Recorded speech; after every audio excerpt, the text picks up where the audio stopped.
Eu queria que os irmãos acompanhassem comigo a palavra do Senhor que foi dada ao profeta Jeremias, capítulo 18. Vai estar passando aqui na frente, tá? Jeremias 18:1 diz: a palavra do Senhor que veio a Jeremias dizendo: levanta-te e desce à casa do oleiro, e lá te farei ouvir as minhas palavras. E desci à casa do oleiro, e eis que ele estava fazendo a sua obra sobre as rodas. Como o vaso que ele fazia de barro se quebrou na mão do oleiro, tornou a fazer dele outro vaso, conforme o que pareceu bem aos seus olhos fazer. Então veio a mim a palavra do Senhor, dizendo: não poderei eu fazer de vós como fez este oleiro, ó casa de Israel? Diz o Senhor. Eis que, como barro na mão do oleiro, assim sois vós na minha mão, ó casa de Israel. Queria repetir esse trecho. Eis que, como barro na mão do oleiro, assim sois vós na minha mão, ó casa de Israel. Glória a Deus.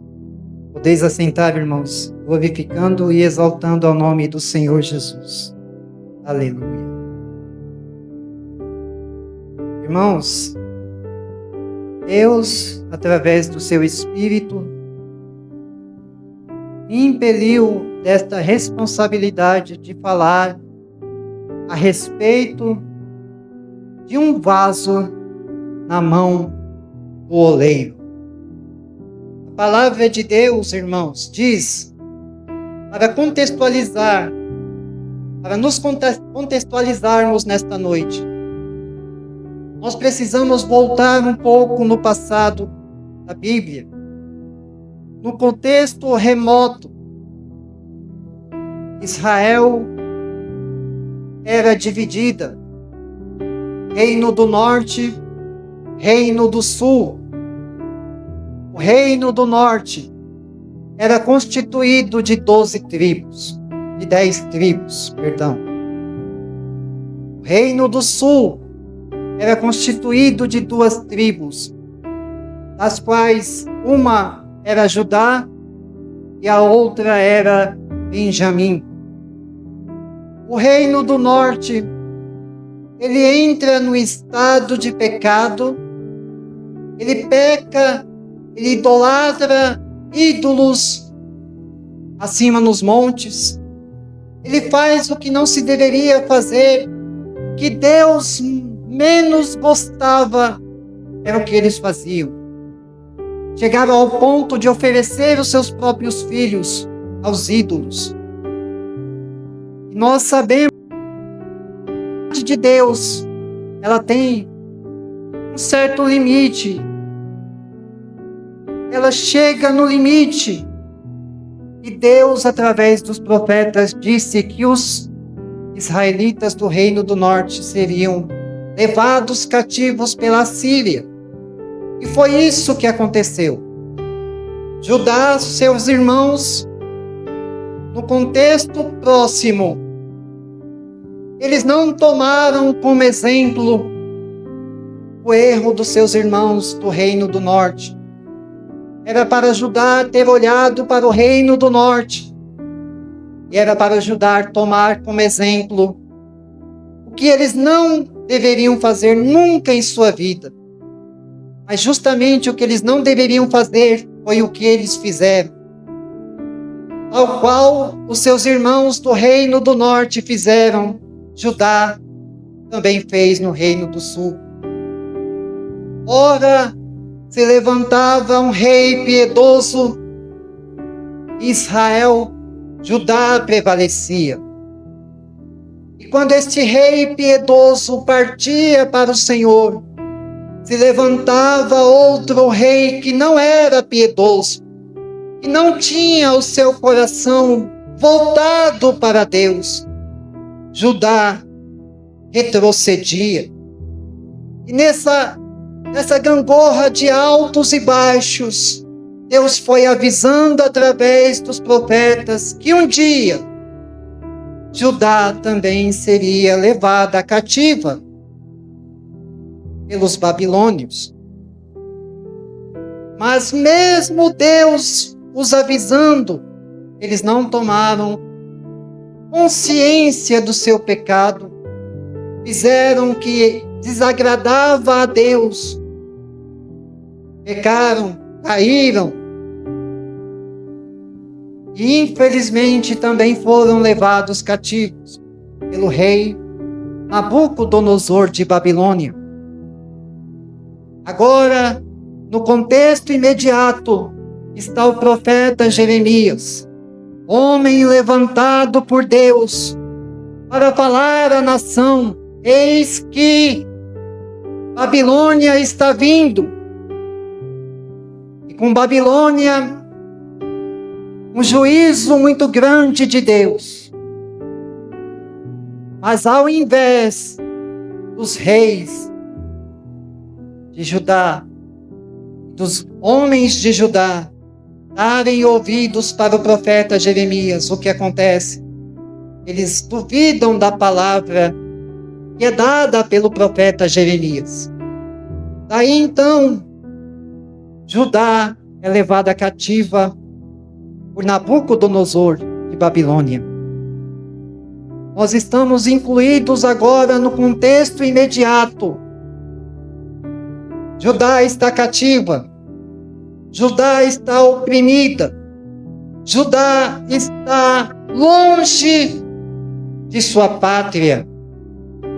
Mas Deus, em sua misericórdia, mas Deus, em seu grande amor, levanta o profeta Jeremias e diz: Jeremias, desce à casa do oleiro, e lá te farei ouvir as minhas palavras. Jeremias desce à casa do oleiro, e eis que quando Jeremias chega na casa do oleiro, o oleiro estava trabalhando num vaso. Jesus e Deus, através da sua palavra, estava dando para Jeremias e para nós um sermão pronto. Tanto é verdade que só tem uma página no meu esboço. Era Deus fazendo uma ação parabólica e mostrando para Jeremias uma pregação pronta. O oleiro estava trabalhando. Algumas traduções dizem que o vaso que ele estava trabalhando perdeu a forma. Outras traduções dizem que o vaso no qual ele estava trabalhando diz que se rachou. E o vaso trincado, rachado, fora da sua forma, não é desperdiçado pelo oleiro. Muito pelo contrário. Aquele vaso informe, sem forma, trincado, que muitos poderiam olhar para ele e dizer: não tem mais jeito. Mas Deus, através do profeta, diz, através de sua ação parabólica, que o oleiro torna a moldar o vaso. Aquele mesmo vaso que estava sem forma, aquele mesmo vaso que estava trincado, e para muitos já não tinha mais jeito. Mas o que para os homens é impossível, para Deus não é, aleluia, impossível. O que para mim é impossível, o que para nós é impossível, para o nosso Deus não é impossível, aleluia. Quem pode louvar a Deus nessa noite? Deus não desperdiça, aleluia, nenhum dos seus filhos. Ele não abre mão de ninguém. Cada um do que aqui está nesta noite, e até mesmo aqueles que estão lá fora, são preciosos aos olhos do Senhor. Para mim está perdido, para você está perdido, mas não está perdido para o nosso Deus. Este é o contexto imediato. Dada esta introdução, nós lemos que Jeremias desce à casa do oleiro. Jeremias agora vê que o vaso se quebra na mão do oleiro. Aleluia! E eu quero, olhando esta passagem bíblica, trazer alguns ensinamentos para nós que Deus está nos ensinando nesta noite. Duas perguntas nós devemos fazer. Aleluia! A primeira pergunta é: quando é que esse vaso se estraga? Aleluia! Esse vaso se estraga quando ele fica rígido na mão do oleiro. Quando ele perde a sua trabalhabilidade. Quando ele não se deixa moldar pelo oleiro. E qual é o motivo pelo qual esse vaso se racha, se trinca e perde a sua forma? Aleluia. É porque não tem água. Ele perde a sua trabalhabilidade. O oleiro, entenda isso, é Deus. E Deus não erra nunca. Tudo que Deus faz é perfeito. Tudo que Deus põe a mão é perfeito. Tudo que Deus deseja fazer é perfeito. Se o vaso não está bom, a culpa não é do oleiro.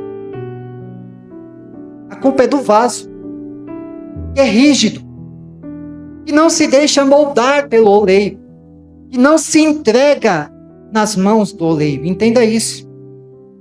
Deus, na sua essência, é perfeito. Ele quer fazer de você um vaso para a sua glória, para a sua honra, para o seu louvor. Mas é necessário que você perca a sua rigidez. Deixe o oleiro trabalhar. Deixa Deus fazer a obra. O barro, ele não dá forma nem sentido a si mesmo. É Deus que modela o vaso. Não cabe a nós dizermos a Deus: Senhor, eu quero ser aquele vaso. Não. Quando o oleiro está trabalhando na sua olaria, ele faz o vaso do jeito que lhe apraz. Eu não posso falar que eu quero ser igual a você, e nem você pode falar que quer ser igual a mim. Você pode até tomar o nosso exemplo, mas Deus, ele é criativo. Eu sou diferente do pastor. O pastor é diferente de mim. Eu sou diferente dos irmãos. Os irmãos são diferentes de mim. É Deus que, na sua essência, faz cada um de acordo com a sua vontade. Se eu, como barro, quiser falar para o oleiro, quem sou eu? A Bíblia diz lá em Isaías, para dizer para o oleiro: faze-me desse jeito ou do outro. Não. É o Senhor que preparou cada escolhido dele. Em essência, em poder, cada um de vocês tem a sua importância para o oleiro, para Deus. Ninguém que aqui está é destituído de valor. Ninguém que aqui está é destituído da graça de Deus. Pelo contrário, Deus, através do seu Espírito, quer moldar você conforme a imagem e a semelhança do seu Filho, Jesus Cristo, unigênito do Deus vivo todo-poderoso. Agora, eu quero tocar num ponto fundamental aqui. Deus não desiste de você. Eu vou repetir. Deus não desiste de você. Eu posso desistir de você. Seu pai pode desistir de você. A sua mãe pode desistir de você e até te esquecer. Mas existe um Deus no céu que não abre mão de você. O vaso cai, o vaso racha, o vaso trinca, o vaso perde a tua forma, mas o vaso não é descartado. Deus não abre mão de você, meu querido. Deus não abre mão da sua salvação, meu querido. Deus não abre mão do seu bem-estar, meu querido. Deus não abre mão da sua santidade, meu querido. Deus não abre mão de nós. Quem pode louvar a Deus por isso? O teu pai, a tua mãe, o teu irmão, a tua irmã podem te esquecer, te deixar de lado. Mas eu ouvi uma coisa que me chamou a atenção. Não existe lata de lixo no reino de Deus, onde as pessoas podem ser descartadas quando elas estão perdidas, onde as pessoas podem ser esquecidas e lançadas no esquecimento e ninguém mais se importa com elas. No reino de Deus não existe lata de lixo e nem vaso sem valor. Quando hoje ouvirdes a sua voz, não endureçais o vosso coração, como foi no dia da tentação. Deus quer trabalhar através de você. Deus quer moldar você, a sua imagem e a sua semelhança. Eu posso olhar para um homem chamado de apóstolo Paulo. Ele sai com todo o ímpeto da sua força para perseguir os cristãos e a igreja primitiva. Ele consente na morte de Estevão. Ele dá o seu aval na morte de Estevão, homem cheio do Espírito Santo de Deus e de boas obras. A igreja é dispersa para as nações.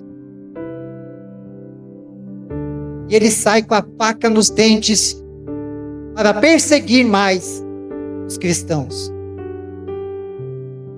Deus, quero fazer uma analogia nesta noite.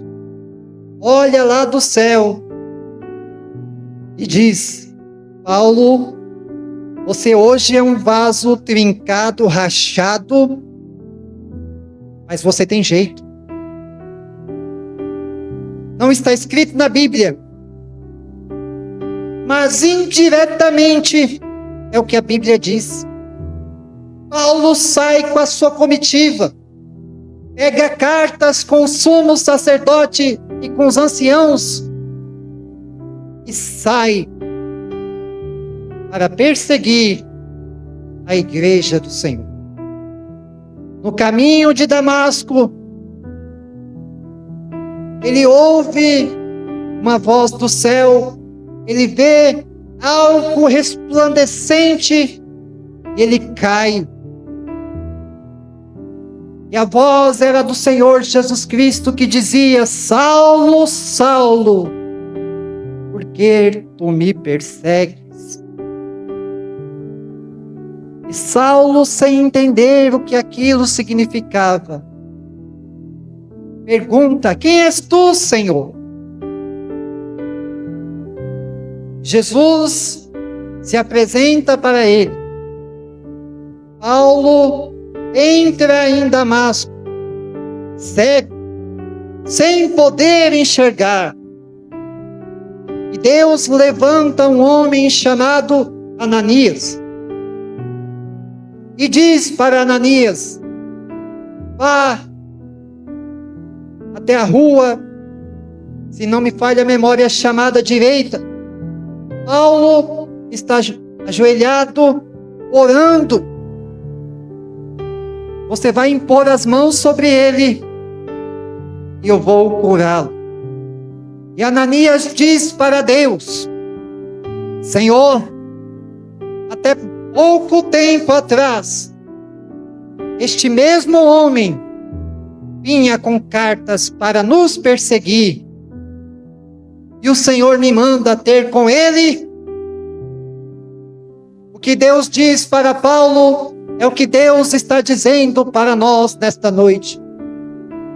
Vai, porque para mim ele é um vaso escolhido, diz o Senhor. Vai, porque para mim ele é um vaso escolhido. Então Deus pode pegar alguém que está no monturo e o colocar entre príncipes. Se eu fosse você, eu creria nesta palavra. Deus pode pegar alguém do nada. É o slogan da nossa igreja. Do nada, Deus transforma tudo.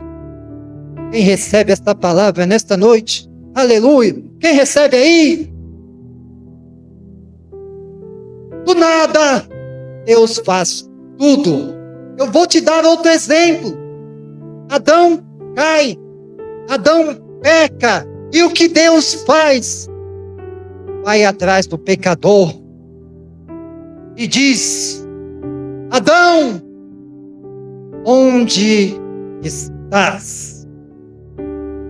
É a graça revelada nas primeiras páginas da Bíblia. A graça, ela não é um conceito da nova aliança. Eu quero dar uma notícia para você. A graça, ela existe desde a eternidade. Por quê? Cordeiro de Deus, que tira o pecado do mundo. Cordeiro de Deus morto antes da fundação do mundo. A graça não é um conceito do Novo Testamento. A graça, ela sempre existiu. É Deus que se manifesta. É Deus que vai atrás do pecador. E é Deus que transforma a vida, a minha vida, a sua vida, a vida do teu filho, da tua filha, da tua mãe, do teu pai. É Deus pela sua misericórdia. É Deus que desce da sua glória. É Deus que desce do céu. É Jesus que deixa a sua glória e vem até nós.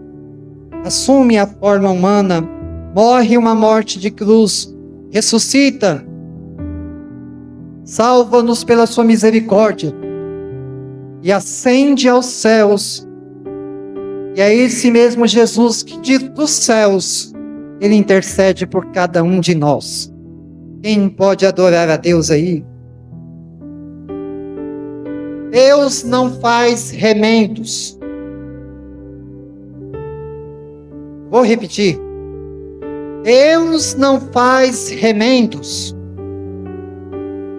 Deus faz um vaso novo. Deus faz uma criatura nova.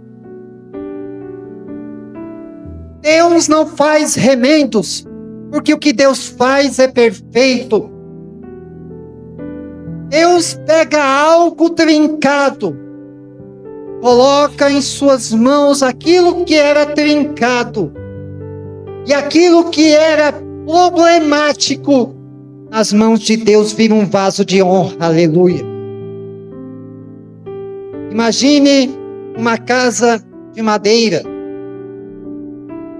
E esta casa está infestada de cupins. É inútil querer maquiar aquela casa. Deus dá uma nova estrutura para nós. É necessário que um novo nascimento em Jesus Cristo crie nas nossas vidas uma nova estrutura, uma nova mente, um novo coração, um novo sentimento. Se eu pecava, eu não peco mais do jeito que eu pecava. Se eu adulterava, eu não adultero mais de jeito nenhum. Se eu mentia, a graça através do Senhor Jesus Cristo me dá uma nova estrutura. E eu tenho aversão à mentira. Eu tenho aversão ao pecado. É a nova estrutura. É um novo ser que Jesus quer te dar nesta noite. Abre o seu coração. Deixa Deus trabalhar. Deixa Deus transformar. Deixa Deus agir. E eu com toda certeza afirmo: eis que tudo se fará novo na sua vida, na sua casa, na sua família, nos seus negócios. Um brilho novo virá sobre você. Deixa Deus trabalhar. Deixa Deus agir. Deixa Deus transformar, porque Deus não faz remendos. Deus faz algo novo. Na Roma antiga,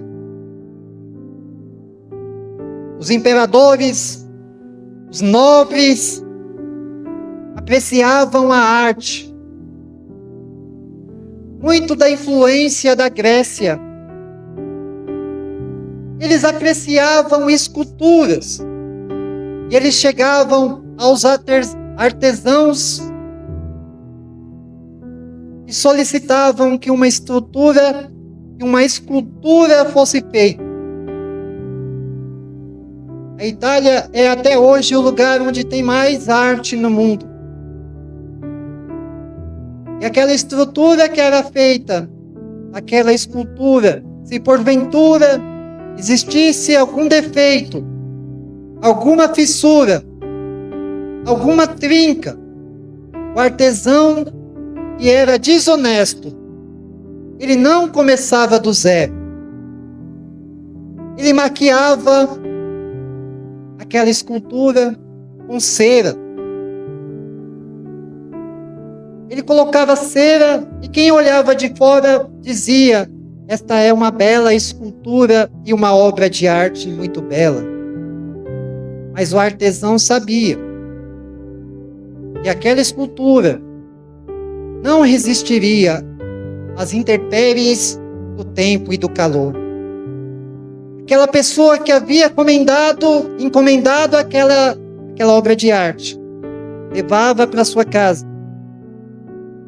Quando o sol batia naquela obra de arte, a cera derretia e o defeito aparecia. Daí surgiu a palavra sincera, que quer dizer sincero, sincera. Esta obra, ela é íntegra, ela não tem maquiagem, ela não tem defeito, ela é sincera. É esta obra que o meu Deus quer fazer na sua vida. Deus não quer maquiar a sua vida com cera. Deus, se for necessário, Ele começa de novo a sua obra mas o que ele faz é perfeito e é sincero. Quem recebe esta palavra nesta noite? Agora nós passamos para a última parte desta mensagem. Qual é o processo pelo qual o vaso precisa passar na mão do oleiro? Porque todos nós passamos por um processo na mão de Deus. Ou nós passamos, ou nós vamos passar. Mas todos nós passamos. Ou passaremos. Uns de um jeito e outros de outro jeito. Uns são mais resistentes e outros menos resistentes à voz de Deus. Aqueles que são mais resistentes, Deus precisa moldar, trabalhar novamente. E aqueles que não são tão resistentes, Ele só vai moldando conforme a sua imagem e a sua semelhança. Então, todos nós ou passamos ou passaremos por estes 3 processos do vaso na mão do oleiro. O primeiro processo, quando Deus quer restaurar o vaso, é amolecer ele com água. Barro, como eu disse no princípio, precisa ter a sua trabalhabilidade. Ele tem que ser flexível na mão do oleiro. Ele não pode ser rígido, sem água, porque senão as trincas serão evidentes e o processo precisa começar do zero. A água na Bíblia, ela é símbolo do Espírito Santo de Deus. Jesus disse: não vos deixarei órfãos, enviarei o Consolador. Ele dará testemunho, testificará de mim. Eu quero dizer para você que sem a água, o Espírito de Deus, você não pode ser um vaso perfeito. Sem a virtude do Espírito de Deus, você não pode ser um vaso de honra e perfeito que seja útil para a obra de Deus. A única maneira na qual nós poderemos ser úteis na mão de Deus, nas mãos de Deus, é ter a água do Espírito Santo de Deus nutrindo a nossa vida. Tenta passar um dia sem água. Você consegue? Tenta passar que seja 2 dias sem água. Você não consegue. Porque nós não damos a devida importância para o Espírito de Deus. Você toma água porque você precisa de água. Você necessita do Espírito de Deus porque você necessita da virtude de Deus. Do contrário, você não vai conseguir chegar ao final da tua jornada e nem cumprir com o teu chamado nesta terra. Eu vou dar uma notícia para você. Você precisa do Espírito de Deus.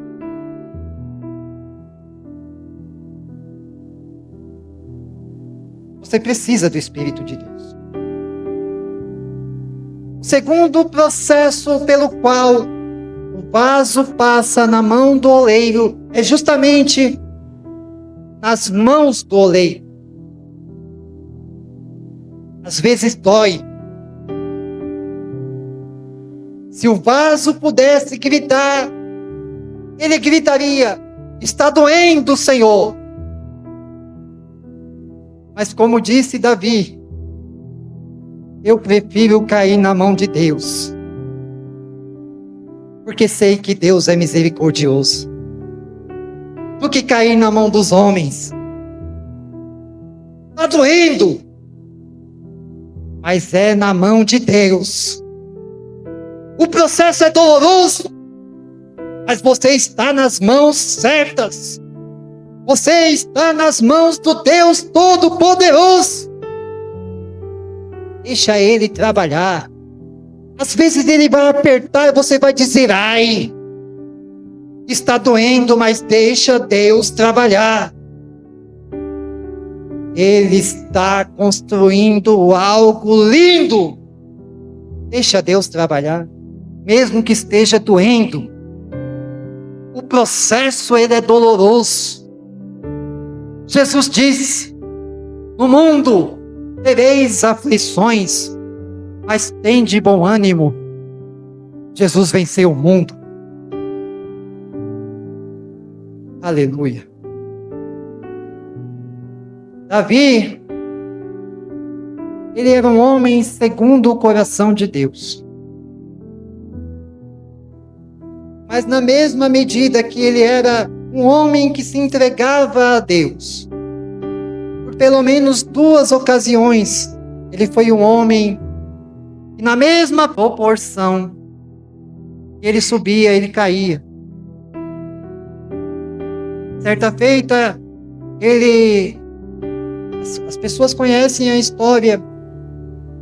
Ele vê uma moça bonita do seu terraço e ele a deseja. E Davi coabita com aquela mulher, mulher de um soldado valente e íntegro chamado Urias. E Davi tenta de todo jeito, de toda maneira, acobertar o seu pecado. Ele traz Urias da guerra. Dá presentes para Urias. Dá um banquete para Urias. E diz para Urias, vá para a tua casa. Urias era um dos 30 valentes de Davi. Homem leal ao rei e leal a Deus. Urias fica sentado à porta e diz, como estarei eu com a minha esposa, sendo que os meus irmãos estão na batalha?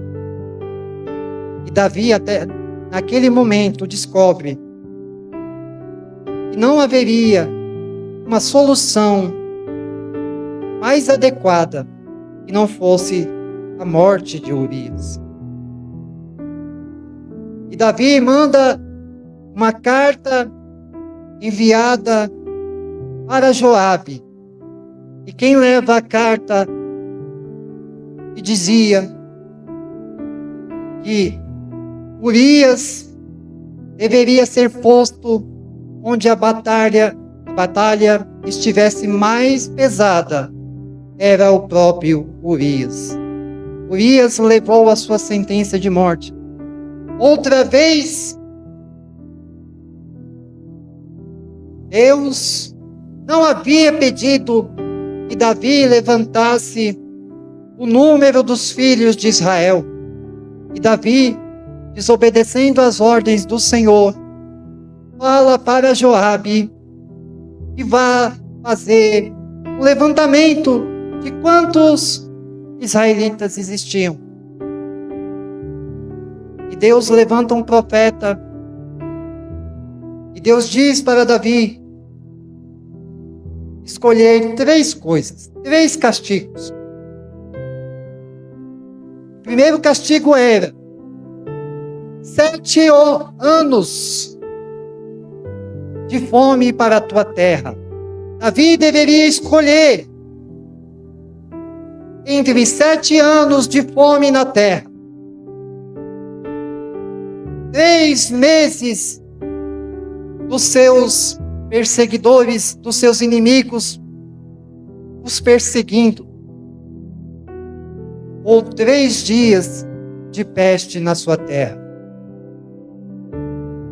Foi aí que Davi disse, eu prefiro cair na mão de Deus, parafraseando o que ele disse, que cair na mão dos homens, porque sei que o Senhor é misericordioso. E Davi diz, nas duas ocasiões em que os dois profetas profetizaram, ele havia pecado. Pequei. Eu errei mesmo. E Deus olha para aquele que reconhece o seu pecado e perdoa o seu pecado. A espada estava erguida, voltada contra Jerusalém. Deus enviara um anjo com uma espada desembainhada, voltada contra Jerusalém. E Davi logo conhece que ele havia caído nas mãos do oleiro. Davi olha e Davi se prontifica a fazer um sacrifício ao Senhor para remir o seu pecado e para que o povo parasse de morrer. E ele vai até uma terra e pede aquela terra. E os homens da terra dizem para Davi que eles dariam aquela terra para o rei sacrificar ao Senhor seu Deus. Mas Davi estava tão consciente do seu pecado que ele disse: não oferecerei ao Senhor meu Deus sacrifícios que não me custem nada. Por isso, o Senhor olha do céu e manda que o anjo coloque a sua espada na bainha novamente. Davi sabia na mão de quem ele havia caído. Davi sabia que era Deus trabalhando em sua vida. Davi sabia que estava passando pela prensa do oleiro. Nós sempre saberemos quando estaremos nas mãos do oleiro, na sua prensa. Terceiro, o vaso precisa ir para o fogo. O fogo vai purificar aquele vaso. O fogo vai tirar todas as arestas daquele vaso. E o fogo vai transformar aquele vaso feio, sem propósito, num vaso glorioso para a glória do nome do Senhor Jesus Cristo. Então eu quero dizer para você que há 3 estágios pelos quais todo crente vai passar um dia. O estágio do amolecimento pela água do Espírito. O estágio da modelagem de Deus pela sua mão. E o estágio do fogo do Espírito, que purificará todas as nossas imperfeições e nos transformará em um vaso útil para a glória de Deus. Eu quero concluir nesta noite citando para você Romanos capítulo 12, versículo 2, que diz: e não vos conformeis com este mundo, mas transformai-vos pela renovação do vosso entendimento, para que experimenteis qual seja a boa, agradável e perfeita vontade de Deus. Quando o apóstolo Paulo escreve este versículo, o que ele estava dizendo era: não vos conformeis com este mundo, mas o que nós podemos entender, não vos amoldeis a este mundo. Não tomem a forma deste mundo, mas transformai-vos pela renovação do vosso entendimento. Para quê? Para que experimenteis qual seja a boa, agradável e perfeita vontade de Deus. Não tomem as características deste mundo como padrão para a sua vida. Não se amoldem ao que o mundo faz. Não se amoldem ao que o mundo diz. Não se amoldem com os costumes deste mundo. Mas transformai-vos pela renovação do vosso entendimento, diz o Senhor. Para quê? Aí você vai entender qual é a boa. Aí você vai entender qual é a agradável vontade de Deus. Somente no momento no qual você desprezar este mundo e o que o mundo faz, as obras da carne. Aleluia. Somente quando você deixar esse mundo, parar de olhar para o Egito, parar de olhar para Sodoma, parar de olhar para Gomorra, aí você vai entender. Aí você vai ser transformado na imagem de quem? Qual é o nosso padrão de fé? Qual é o varão perfeito? Qual é o molde perfeito de Deus para os homens na terra?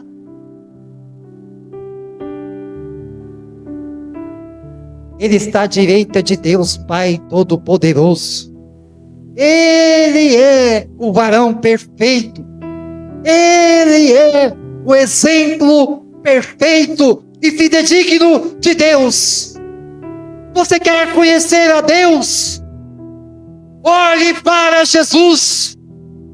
Você quer se relacionar com Deus? Olhe para Jesus, o autor e o consumador da vossa fé. Ele é o padrão de excelência, perfeito por natureza. Refletindo como espelho a glória do Senhor. 2 Coríntios, eita, lamanto camadai. 2 Coríntios 3,18 diz: refletindo como um espelho a glória do Senhor, somos transformados de glória em glória, na mesma imagem, como pelo Espírito do Senhor.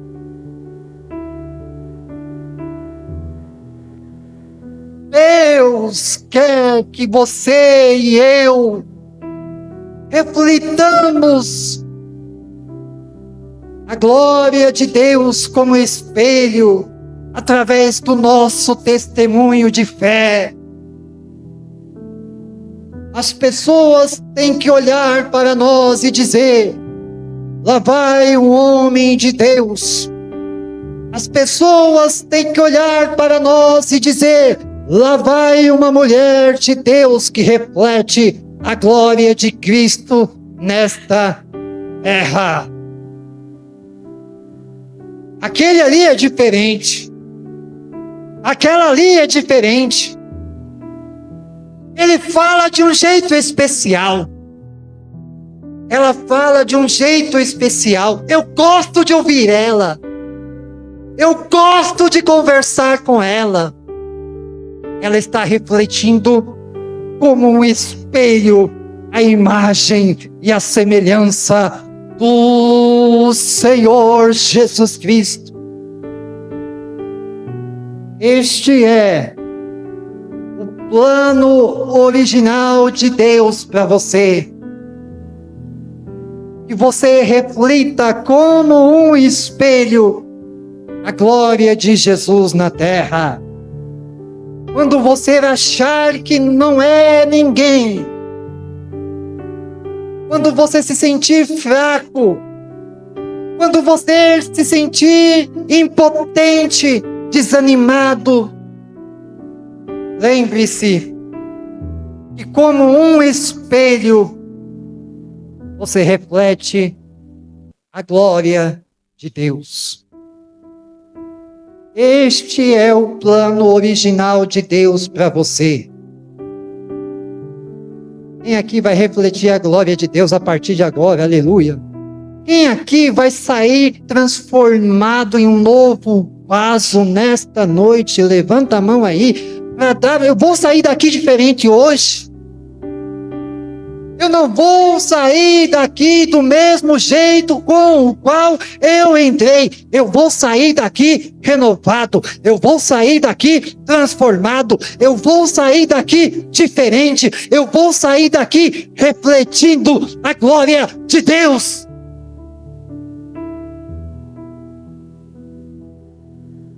Se eu mentir, eu não vou mentir mais.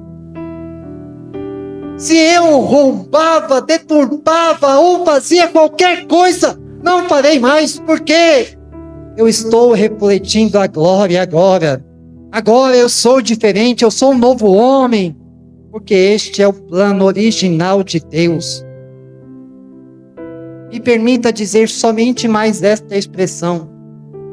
Você não é um projeto falido de Deus, não. Quem disse isso naquele hino está mentindo. Que conversa é essa? Projeto falido que você investiu? Não. Diga para o seu irmão, você não é um projeto falido, você tem valor.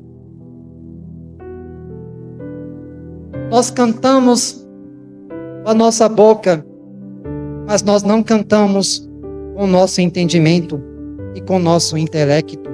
Eu não sou e eu nunca serei um projeto falido de Deus.